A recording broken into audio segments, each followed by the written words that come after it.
I loved Glass Onion. I was expecting a masterpiece after rewatching its predecessor, Knives Out, but I saw it just a couple days ago and it was even more of a blast than I was prepared for. A delightful cast, a fun mystery, a whole load of laughs, etc, etc. There's a lot I could praise about this movie for sure, but by no means is it a perfect film. I don't believe there is such a thing, as every movie will inevitably have some mistakes, major or minor, and that does include Glass Onion. In this video, I'll be responding to a very negative review by What Is Real to see if he sufficiently pointed out any issues, and if they really are as bad as he claims. Let's get right into it. Glass Onion Knives Out has maybe the biggest plot hole I've ever seen in any film, ever. Warning, spoilers ahead. So let me get this straight. Edward Norton's character kills his former partner, the first of the twin sisters, by poisoning her. Then she magically shows up alive on his billionaire murder mystery island, and he thinks almost nothing of it.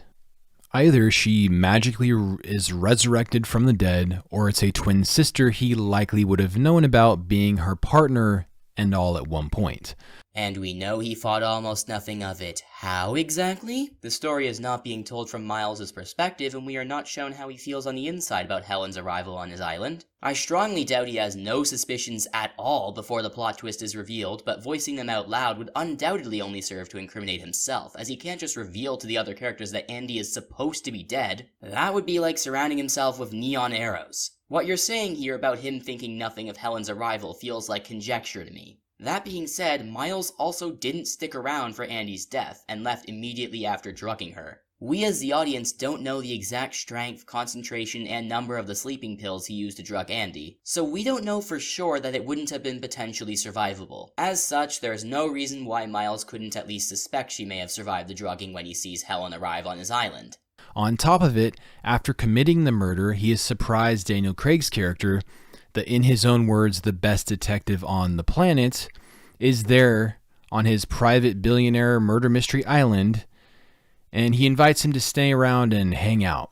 Makes zero connection that Craig's character got the puzzle box from the woman in which he murdered. Again, you do not know this. That's just more conjecture. We don't know what is going on in Miles' head when he initially sees Blanc and what connections he is or isn't making. Who's to say he doesn't suspect that Helen, who he believes to be Andy, gave Blanc the box, and that Blanc is here to investigate him to find more evidence that he tried to kill her? The issue is that, again, it would be unfathomably stupid of him to display his suspicions up front and further incriminate himself. He plays dumb to seem more innocent, but as the movie goes on, there are hints that he does know what's up, as he actively takes steps to limit the amount of information Blanc can gather against him. I think the most obvious example of this is when he cuts off Duke at the pool just as he's about to reveal their encounter near Andy's house. And then another good example tying into the first one is when he assassinates Duke after he learns of Andy's death later on before he can spread the news to the other characters. It's very clear that he knows he's being investigated, at least to some degree. Miles Braun is an idiot, but he's not that much of an idiot.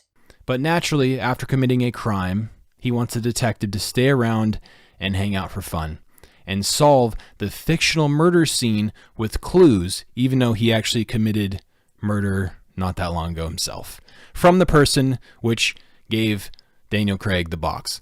Perfectly logical stuff. Such a clever and smart film. Oh yes, because it would be so smart and clever of Miles to make the opposite decision and kick Blanc off the island when, as far as he knows, Blanc might be aware of his attempted murder. Remember, he doesn't know Andy is actually Helen, so he would likely assume Andy, who he believes survived, told Blanc about the poisoning. If Miles were to kick Blanc off the island, that would leave Blanc completely out of his sight to do whatever the fuck he wants, when he potentially has incriminating knowledge about Miles that he could easily bring up to the police. Not only that, but forcing Blanc to leave would also raise suspicions among the attendees and make things even harder for Miles. I ask you, does it not make more sense from Miles' point of view to keep Blanc on the island for as long as possible while he tries to come up with a plan to save his ass? Remember that Miles, throughout the film, is characterized as not just an idiot in quite a few regards, but also a massive egotist. As far as he's concerned, sending Blanc home might as well be giving up early and easily, and as such it is so much more believable that he'd keep Blanc around and try to outwit and confuse him into believing he can work his way around the investigation, because he's a rich, wealthy, entitled, privileged tech mogul and views himself as untouchable, only to ultimately fail by overestimating his own ability to get himself out of an impossible situation. Almost like that's the point of his character or something.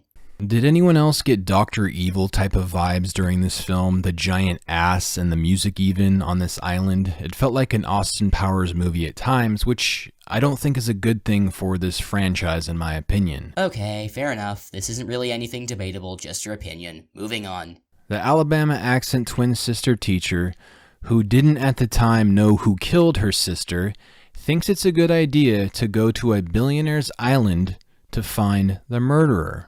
A murderer who would have known that she is either a fake or somehow the person that they murdered came back from the dead magically, and she wants to go and face this person on a private billionaire island. This is the entire premise of the film. It might be the dumbest, glaring, gaping plot hole I have ever seen in my entire life.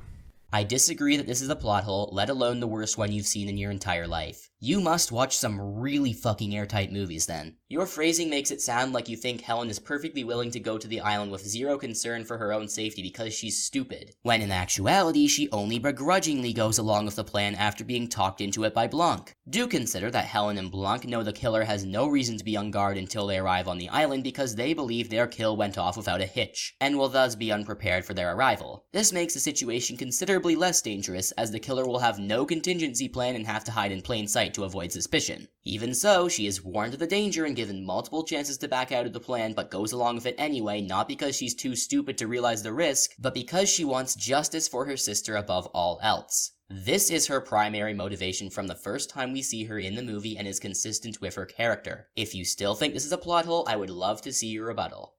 And did the deceased sister not have anyone else in her life that would have noticed that she was dead, gone, or missing? No job, no other family members? She just thinks she can magically not disclose her sister's death and then travel to this island, and this brilliant plan is approved by the most intelligent detective on the planet?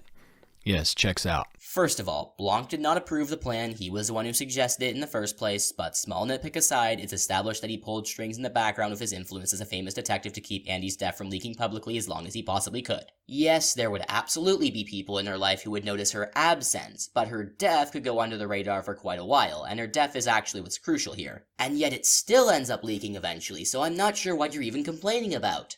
So this evil billionaire of a particular demographic. So, what exactly is it about his particular demographic that's worth mentioning? Care to explain? It's a rhetorical question. I know exactly what point you're trying to make behind that thinly veiled mask of words, but I would greatly appreciate it if you didn't hide that point. Thank you very much. He stole all of his ideas, but he's also an idiot. All of his wealth and ideas are just completely stolen from other people though, right?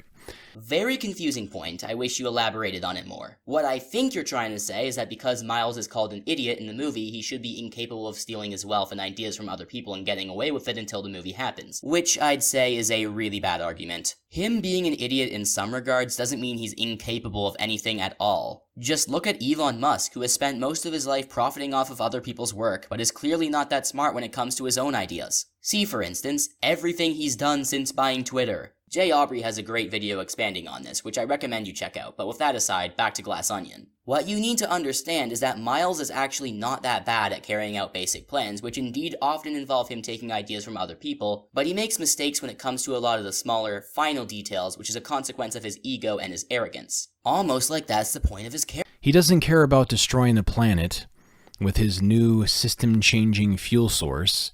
Well, no, you're right, he doesn't care, but how is that a problem with the movie? We know Miles is willing to put his own gain and profit above the well-being of others, and that very well extends to the environment. Almost like that's the point. The Alabama twin sister has such confidence to throw some new exotic fuel source into a massive bonfire 5 feet from her face, a fuel source that was described as a potential hydrogen bomb in people's homes.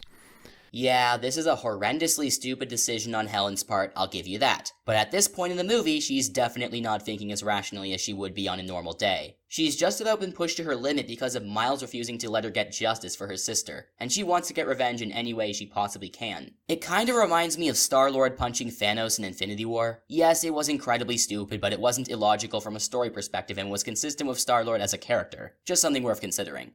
Does this as a means of revenge on the person who just tried to murder her with a gun, but was magically unsuccessful because of a well-placed book. While admittedly a bit contrived, I don't think it's unreasonable that Andy's journal would have stopped a bullet being fired from an angle at very close distance by a low-caliber handgun. If you don't believe me, look up Theodore Roosevelt's assassination attempt. You'd be surprised at how helpful a well-placed load of paper can actually be. The Alabama twin sister prides herself on destroying the Mona Lisa. In an effort to save the planet from this destructive evil fuel source from this evil billionaire, conducts a mini riot and bonfire beforehand. Are you serious? The main reason Helen starts destroying Miles' property is out of spite, because again, she is furious at him for standing in the way of justice for her sister. This is not about Clear, this is about Andy. At best, the Clear is an afterthought in her mind as she's doing this. What a baffling misinterpretation. The destruction of the Mona Lisa, for me, calls to mind the very, very, very dumb woke activists throwing paint, soup, or gluing themselves to famous paintings in order to fight climate change.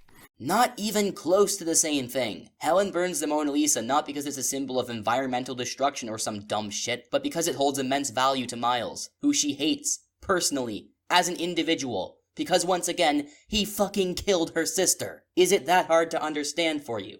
It's baffling to me that most people can't see the glaring plot holes and the agenda-driven narratives written into things. People can't see the plot holes because they really aren't plot holes and are largely based on misinterpretations of the movie on your end. And the agenda-driven narrative you speak of, if it even exists, is grossly exaggerated in this video. I just don't agree that the movie is screaming climate change bad, environmental action good in anyone's face. Is there an underlying theme about climate change and environmental damage? Sure, I can grant you that there is. But the keyword is underlying. It's not front and center and you don't need to focus on it since you clearly don't like it. A 93% on Rotten Tomatoes is absolutely mind-boggling to me. Like, are people incapable of being truly critical of anything anymore? I agree that Rotten Tomatoes is very often wrong, but they shit on movies all the time. So yes, of course they're capable of being critical of things. Really weird point you're trying to make here. This entire film really is perpetual exposition, spoon-feeding you plot and perspective with poorly scripted, cringed, overstuffed dialogue. Some of it meant to be funny, but most of it really not funny at all. Okay, personally I thought it was a riot, but comedy is subjective, so fair enough. And at the same time, it comes off as pretentious because it thinks it's so stylish, cool, and edgy when it's largely just predictable cliches. The first film was well done, I do admit, even though there is elements of this and that as well. This film, though, was a pseudo-intellectual mess. It presents itself as being clever, but really it's just nonsense. It bombards and drowns out your senses with perpetual overload of information, but you don't realize that this information is not logical and does not make sense and is full of the biggest plot holes possible.